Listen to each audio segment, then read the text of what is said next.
The peace talks between Pakistan and Afghanistan have failed. Both sides have blamed each other for the breakdown and accused the other of not acting in good faith. The Taliban-led government in Afghanistan blamed Pakistan's irresponsible and uncooperative spirit for the failure of the talks.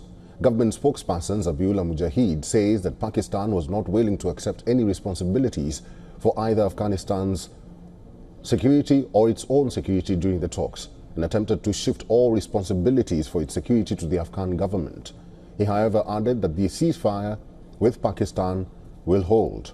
Pakistan's Information Minister Taullah Tarar had hinted a day earlier that the negotiations were falling through, saying that the onus lays on Afghanistan to fulfill pledges to clamp down on terrorism, which so far have failed to do.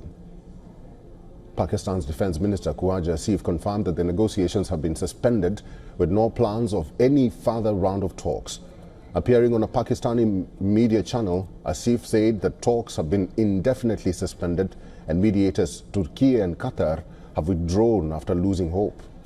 Asif claimed the Afghan delegation was not ready to sign a written agreement, adding that Pakistan would accept only a formal written accord. He says that the ceasefire would remain in place only as long as no attacks are launched from Afghan territory. Both sides had kicked off the third round of talks in Istanbul on Thursday in an effort to ease escalating tensions following last month's deadly border clashes. The Istanbul meeting followed the earlier 5-day talks that resulted in a last-minute interim agreement. Earlier, Afghan delegation had presented its demands to the Pakistani side. According to Afghanistan-based Tolo News, the Afghan delegation told mediators that Pakistani territory and airspace should not be used by a third country or by ISIS against Afghanistan. But Pakistan has reportedly rejected this proposal.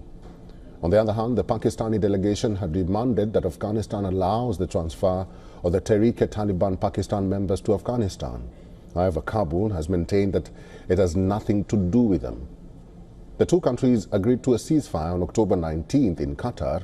They had agreed to put in place a monitoring and verification mechanism to ensure maintenance of peace and imposing penalties on the violating party. The two sides had also agreed to follow-up meetings in the coming days to ensure the ceasefire holds, but since then there have been several reported incidents of cross-border violence. Negotiators met in Istanbul in the shadow of recent deadly border fighting. Afghanistan says that Pakistani forces opened fire in its city of Spin-Boldak and targeted civilian areas, leading to at least 5 casualties. Pakistan denied these allegations and blamed Afghanistan for initiating fire along the border.